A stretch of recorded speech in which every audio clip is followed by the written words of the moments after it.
How you doing, everybody? It's your friendly neighborhood master, Alan, and today we are going to go over the Blue Belt blocking system. Now, on the list, there's one item, and that is the Kung Fu phase block. I'm going to show you guys another one, but you're going to have to wait until after the last title page to see it. So you're going to watch through the whole video and get past the little splash page where it says #GoKempo in order to see the other Blue Belt blocking system. So, for the Kung Fu phase block, what we're going to do is, for right now, start in a horse stance. But this block, the way you'll apply it, is very rarely standing still. Most of the time, you're going to use this with footwork. And as now that you're working on your advanced material, one of the things you're going to kind of realize is everything gets done with footwork. We don't ever want to get to where we're kind of static or standing still, because it makes it very, very difficult to generate power and stay mobile and have your agility and your balance and everything else if you're sort of stuck in your feet. And that doesn't mean that you get like on your toes and you're bouncing around all the time. It's that whenever you're doing anything, whether it's a block, a kick, a punch, whatever, you move. And every time you move, you do a block, a kick, a punch, whatever. And then as you get more and more advanced, and you start doing more things together with your feet and your hands so that it's all working together so that you're developing power, staying balanced, protecting your space. So the phase block is called a phase block because there are two phases or two steps. Now in some schools they call this a helping hands block or a couple other different things. And so let's break this down. All right, so phase one, you're going to take your hand coming across with a palm block. And now there are actually lots of ways to do a phase block, but this is the first one I want you to get comfortable with so that you can feel good about applying this. And so you've got phase one, the hand is going to come across as a palm, and then phase two, my other hand is going to come up and across with the knife as I cycle back down. Now I'm bringing my hand to elbow position for the moment, so it's easy to see what my hands are doing, but when you practice this, especially if you're going to do a bunch of them in a row, your hands are basically going to cycle from on guard so that your hands are staying live and active. So you have to pay really close attention as you're doing this blocking system that your shoulders don't round out and you lose the strong shape of your horse hands. So the phase block. Phase one is a palm. Phase two is a knife. And now when I go the other direction, phase one, that hand that just did the knife is a palm, and phase two is a knife. Now, like I said just a moment ago, there are lots of ways to do a phase block. So I can actually do a phase block closed-handed. If we take the 8-point blocking system, if I take 3 or 4 block, and then 1 or 2 block, then that is a phase block as well. And so coming across, I get the punch most of the way out of the way, or most of the way away from hitting me. And then phase two, I have my hand move that block or kick, or excuse me, the strike or kick or whatever, and that frees up this hand to begin striking right away. It makes it so that one hand doesn't have to do all the work of moving a punch away from you. And so for the phase block, I've got a circular motion and a circular motion, circular motion and a circular motion. So let's do a few of these. I want you to start for right now from elbow position. We're going to move to on guard in just a second. Start here. And so we palm across, knife. So that hand comes all the way to elbow position. Palm across, knife. Palm across, knife. Phase one, phase two. Phase one, phase two. Phase one, phase two. So in class, if we call off phase block, this is what we're looking for. We want to see that you can take those two circles and put them together. Okay? So let's do a few of these with our hands on guard now. And you can do this either from a horse stance, or you can make the stance a little smaller. You can even do this from a fighting stance. I like to do these from a horse stance so that I'm working on that kind of stuff. But you can practice this a lot of different ways, and it's good to practice this a lot of different ways so that you develop the skill. Are you ready? From the hands on guard, make sure you got your posture lined up. Good, strong horse stance. Phase one, phase two. Phase one, phase two. Here we go. 1, 2, 3, 4, 5, 6, 7, 8, 9, 10. And so you'll notice as one hand moves, the other hand comes up underneath it and wipes away. It's a little bit like two windshield wipers kind of working together, but they're going to intersect each other. If I do this with closed hands, same thing. I come across, I come out. I come across, I come out. Cross, out. Okay? And you can also do the phase block low. If I'm starting down and across, and then out, down and across, and then out.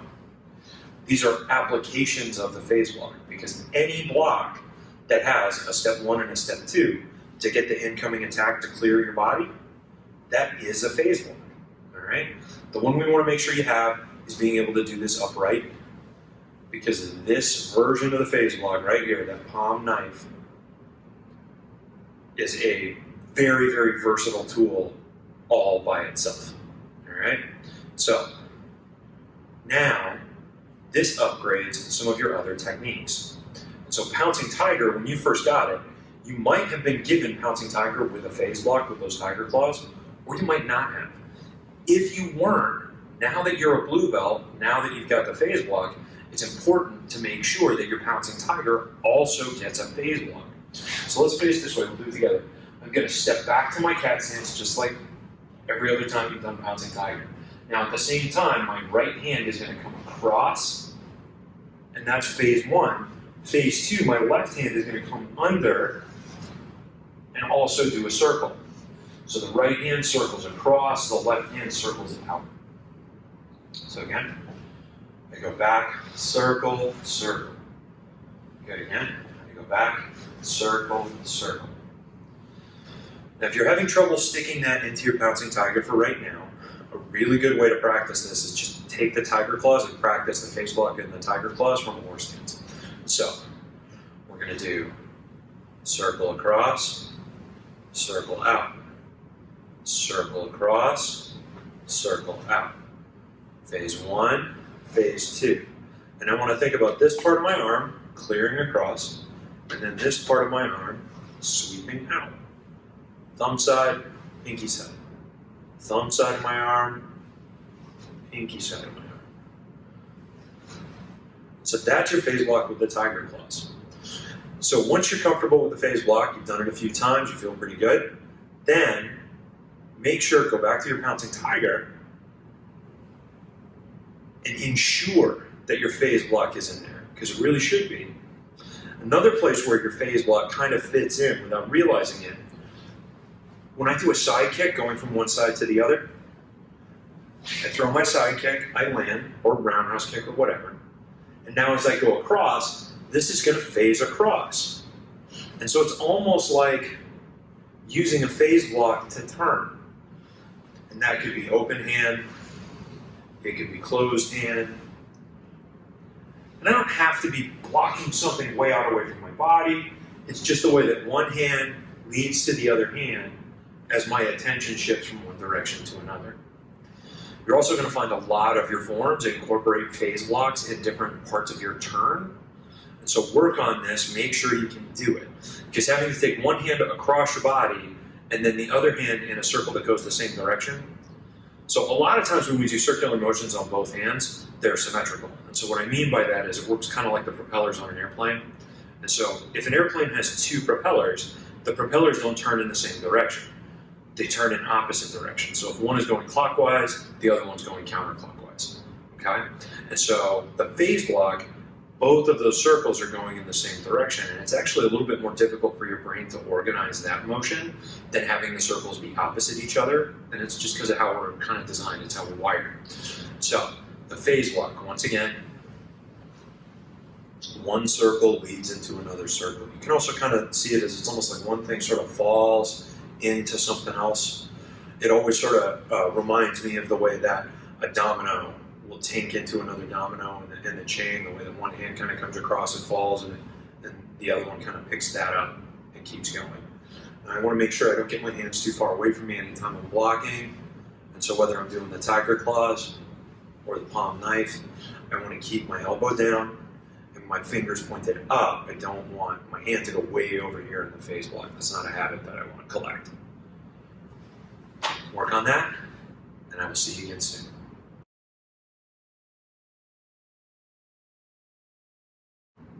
thanks for staying to do the super secret drill.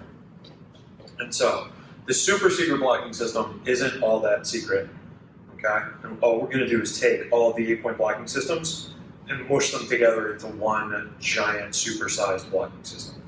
And so, this is an excellent exercise to work on your hand speed and also getting your body to rotate back and forth, cycle through your elbow position, all these skills that we've sort of been collecting, and you get to put it in one thing to practice instead of having to practice a bunch of things. And so I'm not saying that you replace practicing your 8-point blocking systems with this.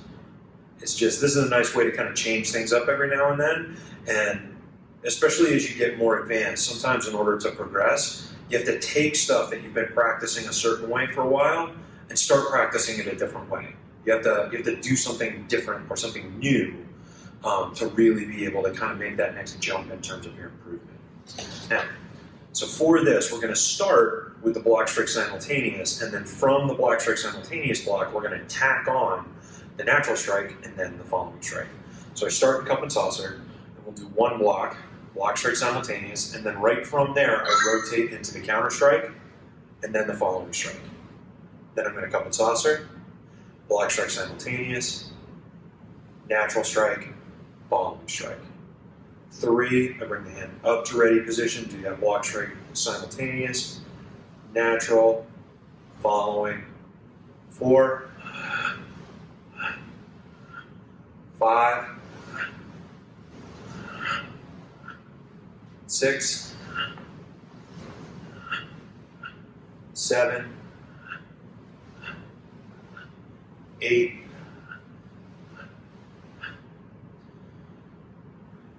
'The first couple of times through this, you feel like your arms are made out of spaghetti. But after you've done it a couple of times, your body's going to pick this one up really quick because all the pieces are things that you already know how to do. So let's run through it 2 more times really quickly, and then you will know the block strike simultaneous natural following. Or sometimes we give this a whole bunch of other different nicknames, like ultimate 8-point blocking system and stuff like that. You can, in your mind, you can sort of keep this as whatever you want to, because it's not officially on the curriculum. So the only way that you'll know it is if you practice it and decide to keep it. Ready? 1, 2, 3, 4, 5, 6, 7, 8. 1, 2, 3, 4, 5, 6, 7, 8. Excellent. There you have it.